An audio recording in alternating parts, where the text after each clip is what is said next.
말씀을 전하도록 하겠습니다. 오늘 말씀의 제목은 너희는 그의 말을 들으라 라는 제목으로 말씀을 생각해 보도록 하겠습니다. 그 전까지 어떤 일들이 있었는지 마태복음 16장에 있었던 많은 사건들 여러분들 기억하실 거라고 믿습니다. 그 중에서 가장 유명한 사건이 무엇이었는가? 바로 베드로의 신앙 고백이 있었던 것을 기억하셔야 될 것입니다. 주는 그리스도시요 살아계신 하나님의 아들이십니다라고 예수 그리스도의 사역과 예수님의 정체에 대해서, 예수님의 본체에 대해서 정확하게 말하고 있는, 증거하고 있는 사람이 바로 베드로였던 것이죠. 그런데 예수님께서도 솔직히 깜짝 놀라시면서 베드로에게 말씀하시는 것입니다. 이것은 너의 육체로 인하여서, 혈육으로 인하여서 나온 간증이 아니라 바로 하나님께서 말씀하여 주신, 하나님께서 주신 지혜로 인하여서 네가 이 얘기를 하는 것이라고 예수님께서 말씀하고 계시는 것입니다. 그러므로 인하여서 베드로가 그 전에 없었던 복을 받는 그런 사람이 되었던 것을 우리가 말씀을 통해서 배우게 됩니다. 그런데 여러분들 다들 아시다시피 사람이 섰다 하면 어떻습니까? 섰다고 했을 때 넘어지기 쉬운 것이죠. 사람이 서 있을 때, 가장 높은 곳에 서 있을 때 가장 넘어지기 쉬운 것입니다. 베드로도 얼마나 기분이 좋았겠습니까? 예수님한테 그런 칭찬을 받게 되었을 때 얼마나 기분이 좋았겠습니까? 그래서 예수님께서 말씀하여 주십니다. 내가 이제 예루살렘에 들어가서 그곳에서 바리새인들과 또한 제사장들에게 고난을 받고 나중에 십자가에 못 박혀 죽게 될 것이다 라고 예수님께서 말씀하여 주셨을 때 가장 텐션이 올라갔던 베드로가 그 이야기를 듣고 그럴 수 없습니다 라고 예수님께 얘기했던 것이죠. 그럴 수 없습니다. 절대로 그런 일이 일어날 수 없습니다 라고 베드로가 벌떡 일어난지 안 일어난지 모르겠지만 정말 뜨거운 마음으로 예수님께 그렇게 말씀을 드렸습니다. 그러자 예수님께서 말씀하십니다. 사탄아 내 뒤로 물러가라. 너는 사람의 일을 생각하며 하나님의 일을 생각하지 않는도다 라고 예수님께서 말씀하여 주셨던 것입니다. 그 전까지는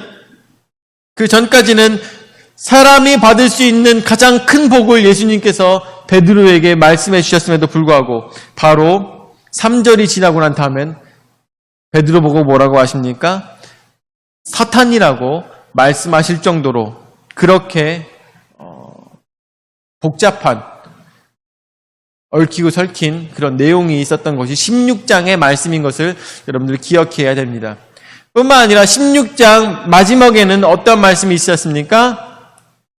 행한 대로 갚으리라고 예수님께서 말씀하고 계신 것입니다. 만약에 저는 여러분들에게 말씀을 드리지만 사도 바울이 행한 대로 갚으리라 라는 식으로 얘기한다면 그럴 수도 있겠구나라고 생각해 볼 수가 있겠습니까? 그럴 수도 있겠구나. 그런데 누가 말씀하신 거예요? 예수님께서 말씀하신 것이에요. 예수님께서 행한 대로 갚으리라. 마지막 때에 행한 대로 갚으리라고 말씀하신다는 것은 반드시 그렇게 이루어진다는 것입니다. 왜냐하면 마태복음에 나오고 있는 성경 말씀 중에서 어떠한 것도 이루어지지 않은 것은 성경 말씀에 예수님께서 말씀하신 것 중에 이루어지지 않은 것은 아무것도 없었기 때문에 반드시 이 말씀하신 것도 이루어진다는 것입니다. 그렇기 때문에 우리가 행한 것으로 인하여서 나중에 맨 마지막에 우리의 마지막 종말 때에 그것을 행한 대로 갚으신다는 말씀, 그것은 1.1핵도 절대로 다르지 않다는 것을 우리는 기억해야 되는 것입니다. 그렇기 때문에 어떻게 살아야 되겠습니까? 어떻게? 하나님의 일을 생각하며 하나님의 말씀대로 살기 위해서 노력하는 우리의 모습이 되어야 될 것입니다. 자, 그래서 오늘 마태복음 17장 말씀으로 또한 계속 가보도록 하겠습니다. 첫 번째로 높은 산에 올라가시다. 높은 산으로 올라가시다. 자, 말씀을 보도록 하죠. 1절부터 엿새 후에 예수께서 베드로와 야고보와 그 형제 요한을 데리시고 따로 높은 산에 올라가셨더니 라고 했습니다. 예수님께서 16장 말씀을 통하여서 제자들에게 말씀하여 주셨습니다. 내가 예루살렘에 가서 그곳에서 고난을 받게 되고 십자가에 달려 죽을 거라고 말씀하였습니다. 그 전까지는 제자들이 예수님만 쫓아다니면은 나도 왕 옆에 양 오른쪽에 왕 왼쪽에 앉는 그런 사람이 되겠구나라는 마음을 가지고 고난에 대해서는 전혀 상상해 보지 않고 오로지 출세할 것을 고대를 하며 예수님을 쫓아다녔던 것입니다. 그런데 16장의 말씀을 통해서 드디어 예수님께서 말씀하여 주셨던 것이죠. 그 전까지는 이런 말씀을 안 하셨습니다. 내가 고난을 받게 되고 죽게 될 것이다에 대해서 말씀하지 않으셨지만 16장의 말씀을 통하여서 이제 내가 고난을 받게 될 것이고 십자가에 달려 죽게 될 것에 대해서 예수님께서 말씀하여 주신 것입니다. 이렇게 말씀하신 이유가 무엇이라고 했습니까? 말씀하신 이유는 이제부터 예수님의 제대로 된 사역, 이 땅에 오신 이유, 이 모든 것들이 지금부터 이루어지기 때문인 것입니다. 지금부터 이루어지기 때문이에요. 그렇기 때문에 그 전까지는 예수님께서 제자들에게 보여주신 것은 저기였어요. 튜토리얼이 한국어로 뭐지? 영어과. 튜토리얼이 한국어로 뭘까? 연습? 뭔가 부족하긴 하지만 연습 같은 것이었어요. 이전까지는 적응 단계. 이전까지는 적응 단계였어요. 제자들과 함께 적응 단계. 근데 이제부터는 단맛이 아니라 쓴맛이에요. 단맛이 아니라 매운맛이에요. 이제부터 예수님의 사역은 다 고난으로 계속 가게 되는 것입니다. 이제부터는 고난의 연속이에요. 그렇기 때문에 예수님께서 고난을 당하시는 이 모든 모습들에 대해서 어떤 사람이 필요하냐? 증인이 필요합니다. 증인.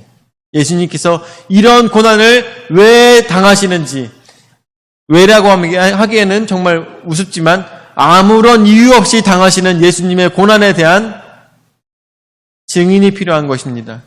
뿐만 아니라 예수님이 어떠하신 분인가에 대한 증인이 필요한 것입니다. 증인. 그래서 예수님께서는 특별히 3명을 고르셔서 이 사람들을 증인으로 생각을 하시고 산에 올라가셨습니다. 산에. 엿새 후에 예수께서 베드로와 야고보와 그 형제 요한을 데리시고 따로 높은 산에 올라가셨더니라고 했습니다. 이 높은 산에 올라가셨습니다. 이 산이 어떠한 산인가에 대해서는 성경 말씀에 나오고 있지 않습니다. 그렇지만 이 산을 일반적으로 헬몬산이라고 이야기합니다. 헬몬산. 왜냐하면 이스라엘에서 가장 성스러운 산이기 때문에 그곳을 헬몬산으로 사람들이 생각하고 있습니다. 그곳에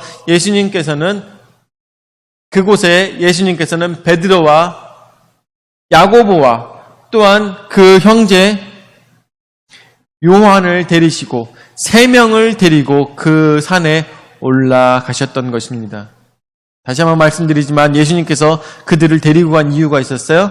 그 이유는 저들로 하여금 증인 삼기 위해서, 증언을 삼기 위해서 저들을 데리고 산에 올라가셨습니다. 자, 2절 말씀에 그들 앞에서 변형되사 그 얼굴이 해같이 빛나며 옷이 빛과 같이 희어졌더라 라고 했습니다. 이것은 저들 앞에서 갑자기 어떻게 된 것입니까? 갑자기 예수님이 어떻게 됐어요? 갑자기 얼굴이 변형되며 갑자기 모습이 변하는 것이에요. 갑자기 그 얼굴이 해같이 빛나며 옷이 빛과 같이 희어졌다고 했습니다. 어때요? 저들이 꿈 중에서 자다가 이렇게 본 것이 아니라 마태복음 말씀을 통해서 보면은 무슨 얘기입니까? 갑자기 예수님이 얼굴이 변형이 된 것이에요. 여러분들 상상이 되십니까? 상상이? 꿈 중에서 자다가 비몽사몽간에 본 것이 아니라 제자들이, 3명의 제자들이 보는 앞에서 갑자기 모습이 변화가 되었다는 것. 진정 예수님께서는 하나님의 아들이시며 진정 우리 인간과 동일한 분이 아니라는 것을, 이것을 통해서 제자들이 볼 수가 있었겠죠. 자, 3절 말씀에 그때 모세와 엘리야가 예수와 더불어 말하는 것이 그들에게 보이거늘이라고 이해하고 있습니다. 그때 모세와 엘리야가 예수와 더불어 말하는 것. 갑자기 예수님께서 모양이 변하시고 헬몬산에서 모세와 엘리야와 더불어서 예수님과 같이 얘기를 하셨다는 것입니다. 무슨 얘기를 하셨을까요? 무슨 얘기? 무슨 얘기를 하셨을까? 저는 생각했을 때 한번 물어볼까요? 무슨 얘기를 하셨을까? 우리 혜선아, 예수님께서 무슨 얘기를 하셨을까? 모세와 엘리야와 함께.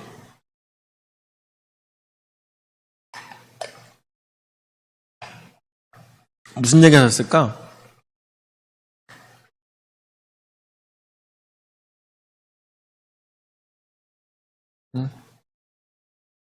날씨가 덥네, 막 이런 얘기 하셨을까? 힘드네, 막 이런 얘기 하셨을까? 우리 승환아, 예수님께서 모세와 엘리야와 함께 무슨 얘기를 하셨을까? 모세와 엘리야한테 예수님께서 같이 와서 야, 우리 아버지 지금 잘 계시냐? 했을까? 하나님 지금 잘 계시냐? 이렇게 얘기했을까? 무슨 얘기했을까? 여러분들 한번 상상해 보신 적 있으세요? 예수님께서 모세와 엘리야를 그 산에서 모습이 변하면서까지 만난 그들에게 무슨 얘기를 하셨을까? 상상해 보신 적 있으십니까? 이거는 사실 무슨 얘기를 하셨는지에 대한 내용은 나오지 않습니다. 다만 우리가 상상해 봐야 되는 것이죠. 그런데 어떠한 것을 상상해 볼 수가 있을까요? 어떠한 것을 상상해 볼 수 있을까?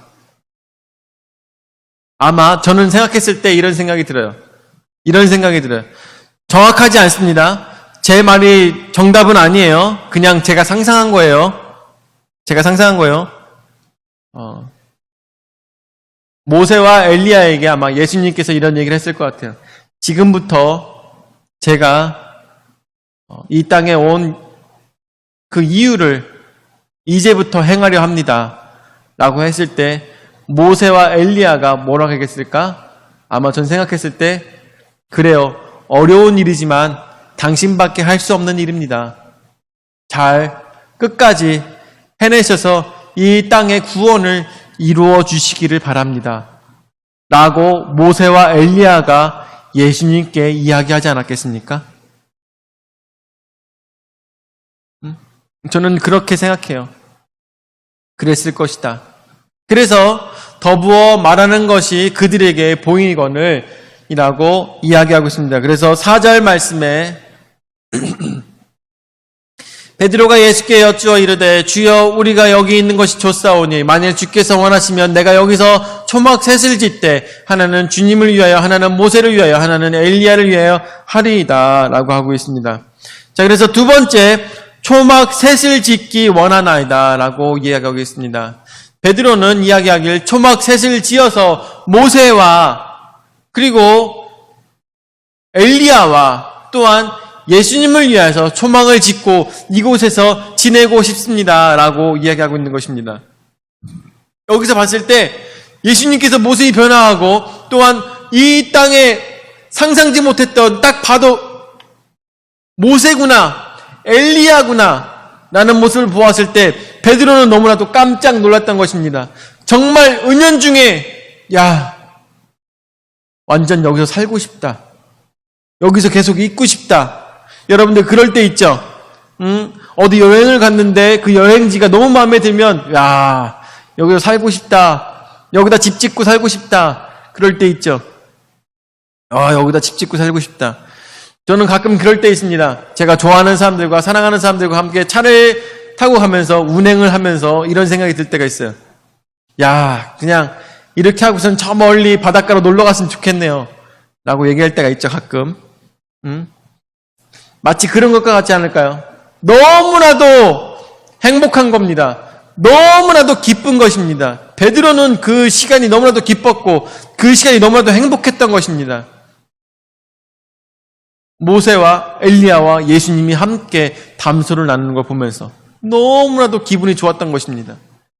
그래서 빛나면서 모세와 엘리야와 함께 이야기하고 있는 예수님을 향해서 모세가 감히 그 대화에 껴들어서 말씀한 겁니다. 저희가 초막 셋을 지을 테니까 여기서 우리 함께 살죠. 라고 이야기하고 있는 것입니다. 이 얘기는 무슨 얘기일까요? 베드로는 왜 그런 이야기를 한 것일까요? 그것은 여기서 너무나도 행복하다, 기쁘다, 여기서 살고 싶다 이걸로 끝나는 것이 아니라 예수님 내려가셔서 죽임당하거나 고통당하지 마시고 여기서 우리 그냥 같이 살죠. 예수님 내려가시면 이제 십자가에 달려 돌아가시지 않습니까? 그러지 마시고 여기서 그냥 우리 함께 살죠. 라는 베드로의 그 걱정 어린 마음이 담겨 있는 말이 아니겠습니까? 아직도 베드로는 예수님께서 말씀하셨던 너는 사람의 일을 생각하며 하나님의 일을 생각하지 아니하는도다. 사탄아 내 뒤로 물러가라 라고 하셨던 예수님의 말씀에 대해서 완전히 공감하지 못하는 모습을 볼 수가 있는 것이죠. 완전히 그 말씀에 자신이 어떠한 모습인지에 대해서 더욱더 고민이 필요한 이러한 모습을 우리에게 보여주고 있는 것입니다. 오늘 말씀에 보니까 그 사건이 있고 난 다음에 6일이 지났다고 했습니다. 6일이 지났다고 했어요. 근데 다른 성경에 보면은 그 사건이 있고 난 다음에 8일이 지났다고 합니다. 그렇게 지나는 동안에 베드로의 머릿속에는 계속 그 말만 계속 머릿속에서 지나는 것입니다. 예수님께서 고난당하다가 십자가에 달려 돌아가신다고? 예수님께서 곧 돌아가신다고? 예수님께서 곧 죽으신다고? 내가 그때 무엇을 할 수 있을까? 내가 어떻게 해야지 이 정결하고 완전하신 이분을 내가 어떻게 해야지 보호할 수가 있을까? 내가 어떻게 이분을 살릴 수 있을까? 계속 그것만 머릿속으로 계속 고민하며 마음으로 계속 사랑하는 예수님을 어떻게 지킬 수 있을까를 고민하는 베드로의 모습을 우리가 생각해 볼 수가 있을 것입니다. 상상해 볼 수가 있는 것이죠. 그렇기 때문에 베드로는 이 얘기를 한 것입니다. 초막 셋을 짓기를 원하나이다. 여기서 계속 살았으면 좋겠습니다. 예수님 내려가셔서 죽임당하지 마시기 바랍니다. 베드로의 마음은 우리가 당연히 이해할 수 있습니다. 이해할 수 있어요. 이해할 수 있습니다. 그런데 어떤 일을 하는 것입니까? 예수님께서 하시고자 하는 일은 사람의 일이 아니라 하나님의 일인 것을 믿으시기 바랍니다. 그렇기 때문에 우리의 가치관에서는 절대 하지 말아야 될 일이지만 하나님의 가치관과 하나님의 계획 속에서는 반드시 해야 되는 일이라는 것을 우리는 성경 말씀을 통해서 기억해야 될 것입니다. 이러한 일들이 어떠한 일들이 있을까요? 이러한 일들이 어떤 일들이 있을까? 우리의 삶 속에서도 이러한 일들이 어떤 일들이 있을까요? 저는 이것에 대해서 생각해 보니까 그 사건이 생각나더라고요. 여러분들 선교사로 나갔던 김선일 씨라고 여러분들 기억하시나요? 김선일 씨? 그분을 통해서 하나님께서 원하셨던 것은 무엇이었을까요? 그분이 어디로 선교를 나갔던 거죠? 이라크였나요? 하여튼 이라크인가 그쪽 선교 나갔다가 그곳에서 IS에게 붙잡혔습니다. IS에게 붙잡혔죠. 그리고 그곳에서 이제 텔레비전에 나오면서, 김선일 씨가 텔레비전에 나오면서 이 사람을 이제 죽이겠다라고 하였습니다. 그럴 때 김선일 씨가 나를 좀 살려달라고 그곳에서 텔레비전 영상에서 막 소리를 지르죠. 그러고 있는 동안에 IS가 그 김선일 씨의 머리를 잘라버렸어요. 세상 모든 사람들이 보는 앞에서. 저는 그때는 몰랐는데 나중에 알고 보니까 그 김선일 씨가 그곳에 파견되어 있던 선교사였더라고요. 선교사로서 그곳에 갔던 것이더라고요. 하나님께서 이 김선일 씨를 통해서 무엇을 원하셨을까? 하나님께서는 왜 그곳에서 김선일 씨를 죽이셨을까? 굉장히 많이 고민이 되더라고요. 그 사건이 일어났을 때 제가 그때 대학교 4학년이었어요. 침례신학대학교 대학교 4학년으로서 그분이 선교사님이었대 라는 것을 알게 되면서 친구들과 함께 그것에 대해서 굉장히 많은 이야기를 나눴습니다. 그것에 대해서 굉장히 많은 이야기를 나눴어요. 그분이 거기서 선교사로 가셔서 비밀리에 예수 그리스도를 전하시다가 IS한테 걸린 거야. 그리고 그곳에서 고난을 당하다가 결국 참수를 당하게 됐는데, 그런 사건이 일어났을 때 나라면 어떨까? 서로 이야기합니다. 만약에 그 사람이 나였다면 어떻게 했어야 됐을까? 그 사람이 만약에 나의 상황이었다면 나는 어떻게 했어야 됐을까? 라고 이야기를 했습니다. 그럴 때 많은 친구들이 그런 얘기를 했어요. 이러나 저러나 거기서 마지막에 그곳에서 살려달라는 말은 하지 말았어야 되지 않았을까? 선교사라면 그곳에서 뭐라고 얘기했어야 됐을까? 선교사라면 거기서 살려달라고 얘기하지 말고 내가 이들을 용서한다거나 아니면 예수님 믿고 구원받으라고 얘기해야 되는 것이 옳지 않았을까? 라고 얘기를 합니다. 친구들이 다들 그렇게 얘기해요. 전도사님들이니까, 다들 신학생들이니까 다들 그렇게 얘기합니다. 거기서 살려달라고 얘기할 것이 아니라 예수님 믿고 구원받으라고 그 사람들에게, IS에게 얘기해야 되지 않을까? 그리고 그 영상을 보고 있는 많은 사람들에게 얘기해야 되지 않을까? 라고 얘기했습니다. 그러자 친구들이 그 친구를 향해서 얘기했습니다. 그건 그 상황이 되어봐야 하는 거야. 너라고 해서 그렇게 말할 수 있는 용기가 있을까? 너는 그 상황이 되지 못했기 때문에 그 사람을 이해할 수 없어. 라고 얘기했습니다. 여러분들, 우리도 지금 당장 생각했을 때는 그때 김선희 씨가 만약에 내가 이들을 용서한다거나 아니면 그들을 향해서 당신들은 예수 그리스도를 믿고 구원받으세요라고 얘기했으면 얼마나 멋있었을까? 라고 이야기를 할 수가 있겠지만 정말 내가 그 자리에서 머리에, 목에 칼이 들어왔을 때 그 이야기를 할 수가 있을까? 그런 이야기를 할 수가 있을까? 그런 걸 상상해 보게 되더라고요.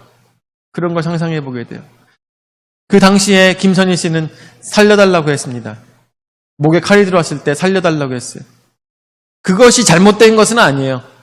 그것이 잘못된 것은 아닙니다. 다만 우리는 김선희 씨의 죽음을 통해서 무엇을 생각해야 되겠습니까? 사람의 일을 생각할 것이 아니라 하나님의 일을 생각해야 될 것입니다. 그 일을 통해서 나중에 어떠한 결과가 생겼는지는 알 수가 없습니다. 하나님께서 김선희 씨를 통해서 어떠한 일들을, 그분의 죽음을 통해서 어떠한 일들을 일으키신지는 저는 알 수가 없습니다. 그렇지만 하나님께서는 반드시 그 죽음을 그냥 흘려보내지 않으셨을 거라고 저는 믿습니다.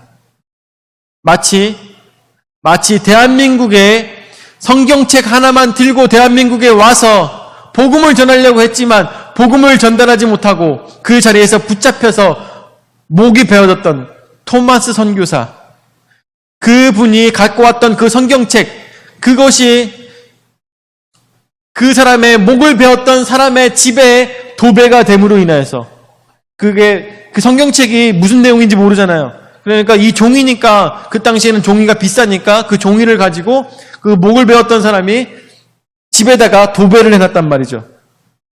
그런데 나중에 그것을 보게 된 선교사님께서 글씨를 읽을 줄 아는 사람을 통해서 이 사람이 선교사였고 이 사람이 당신에게 복음을 전달하려고 했다는 것을 알게 되었을 때, 그 토마스 선교사의 목을 베었던 사람이 나중에 회심을 하고 목사님이 되었던 사건, 이런 것을 보았을 때 한 사람의 죽음까지도 그냥 흘려보내지 않은 하나님께서 사람의 일과 하나님의 일을 생각했을 때 사람으로서는 어떻게 생각합니까? 아이고, 내 아들이 한국에 갔다가 성경을 가지고 한국에 갔다가 그곳에서 목이 잘려 죽었구나.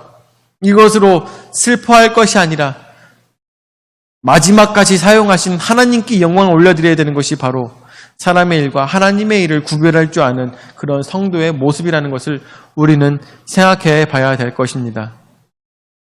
진정 이곳에서 초막셋을 짓기를 원하는 그 베드로의 모습이 우습게 보입니까? 그렇지 않습니다. 그도 얼마나 인간으로서 고민하는 모습이었을까를 우리는 상상해 보아야 될 것입니다. 우리는 우리의 삶 속에서 하나님의 일과 사람의 일을 구분할 줄 아는 그러한 신앙이 여러분들에게 있기를 바랍니다. 또한 그만한 믿음이 여러분들에게 있기를 원합니다. 나에게 지금 당하는 고통과 고난이 하나님의 일인지 사람의 일인 것인지, 사람의 일인 것인지 하나님의 일인 것인지 구별할 줄 아는 그러한 여러분들의 신앙이 있기를 예수 그리스도로 축원을 드립니다. 우리는 그런 믿음이 있어야 돼요. 그런 시선이 있어야 되는 것입니다. 영적 구분함이 있어야 되는 것입니다. 지금 당장 이 자리에서 이 당하는 이 나의 고통이 하나님께서 나를 통해서 어떠한 일을 하기를 원하실까? 그것을 우리는 보아야 될 것입니다. 세 번째, 그래서 5절 말씀에 보니까, 세 번째, 내 기뻐하는 자라. 5절 말씀에 보니까, 말할 때 호련히 빛난 구름이 그들을 덮으며 구름 속에서 소리가 나서 이르시되 이는 내 사랑하는 아들이요 내 기뻐하는 자니 너희는 그의 말을 들으라 하시는지라. 아멘. 자, 여기서 보니까 구름 하니까 여러분들 기억나는 것이 있죠. 예전에 구약에 대해서 말씀을 드릴 때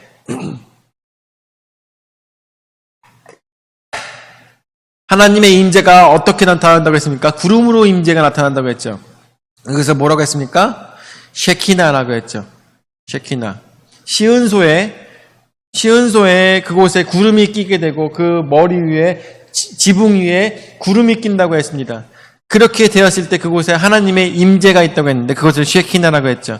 그런데 호련히 구름이 그들을 덮었다고 했습니다. 하나님께서 임재하신 것이죠. 그리고 하나님께서 말씀하십니다. 이는 내 사랑하는 아들이요 내 기뻐하는 자니 너희는 그의 말을 들으라 하시는지라 라고 하고 있습니다. 하나님께서 말씀하신 것이죠. 예수가 뭐라고 하든지 간에 이 사람은 내가 사랑하는 내 아들이고 그리고 내가 기뻐하는 자이니까 너희는 이 예수의 말을 무조건 순종해라 라고 말씀하고 계시는 것입니다. 하나님께서 쉐키나의 영광으로 저들에게 나타나 주셔서 말씀하여 주셨던 이 성스러운 산 헬몬산에 나타난 이 사건들 여러분들 꼭 간단하게 보시지 않았으면 좋겠습니다. 6절 말씀에 제 아들이 듣고 엎드려 심히 두려워하니 그 소리를 들었을 때 하나님의 임재하신 소리를 들었을 때 제 아들은 더 이상 그 자리에 서 있을 수가 없었습니다. 그래서 엎드려서 하나님을 아련한 것입니다. 7절 말씀 예수께서 나와 그들에게 손을 대시며 이르시되 일어나라 두려워하지 말라 하시니 라고 말씀하고 계십니다. 예수님께서 말씀하십니다. 내가 하나님의 아들인 것을 너희가 이제 알았느냐? 너희는 두려워하지 말라.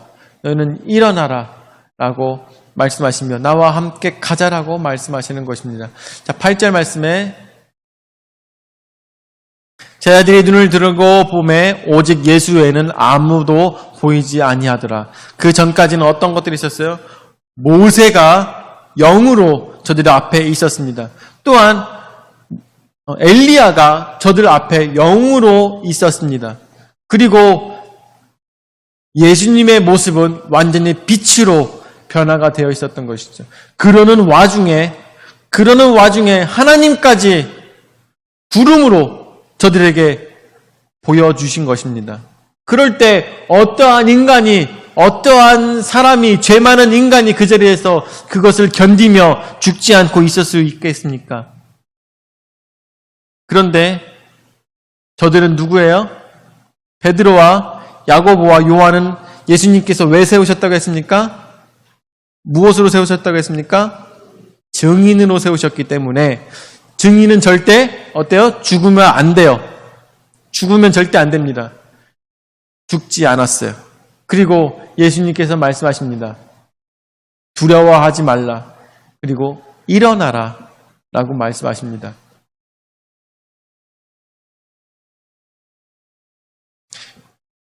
우리의 인생 속에서 하나님의 일과 사람의 일을 구분할 수 있어야 된다고 여러분들에게 말씀을 드렸습니다. 여러분들, 사람의 일로서는 두려운 일이 너무나도 많습니다. 사람의 일로는 너무나도 두려운 일이 많아요. 그렇지만 하나님께서 하시는 일들은 우리가 알 수가 없지만 하나님께서 하시는 일들에는 전혀 두려움이 없어야 되는 것입니다. 저는 그렇게 생각해요. 지금 저희 교회도 이렇게 리모델링을 하고 그리고 바닥도 이렇게 다 깔고 이렇게 했습니다. 아마 오랜만에 온 복선이는 깜짝 놀랐을 거라고 생각이 들어요. 여기가 우리 교회 맞나? 라는 생각이. 이것은 누가 하는 일입니까? 사람으로서 친다면 어느 누구에게 이것이 득이 되겠습니까? 어느 누구도 득이 되지 않습니다. 자, 그렇다면 이것은 사람의 일이 아니라는 것이죠. 그러면 누구의 일입니까? 하나님의 일이라는 것이죠. 하나님의 일. 우리 교회에 이렇게 비를 새지 않게 하기 위해서 겉에 해놓고 그리고 바닥에 이렇게 깔아놨습니다. 누구의 일이에요? 하나님의 일이라는 것입니다. 인간으로서는 교회 빚도 많아지고 교회가 이게 어떻게 되려나 고민이 많이 되고 걱정이 많이 될 수 있습니다. 그렇지만 하나님의 일은 어떻습니까? 하나님의 일은 걱정할 필요가 없습니다. 왜냐하면 하나님의 일은 사람이 책임질 일이 아니라 하나님께서 책임질 일이기 때문인 것입니다. 오늘 우리에게 이 사건뿐만 아니라 굉장히 많은 일들이 있을 것입니다. 선교지에 가보면 아니면 지교회도 마찬가지로 사람의 일로 아니라 하나님의 일로 이루어지는 것들이 너무나도 많을 것입니다. 하나님께 모든 일들을 맡겼을 때 이루어지는 일들, 하나님께 맡겼을 때 이루어지는 일들, 사람으로서는 감당할 수 없지만 하나님께서 감당하시는 일들이 많은 선교의 자리에선 이루어진다는 것이죠. 우리 교회뿐만 아니라 선교의 자리에서도 많이 이루어집니다. 그 자리에서 예수님께서는 우리에게 말씀하여 주실 것입니다. 7절 말씀에 나오는 것처럼 우리에게 말씀하십니다. 뭐라고 말씀하시느냐?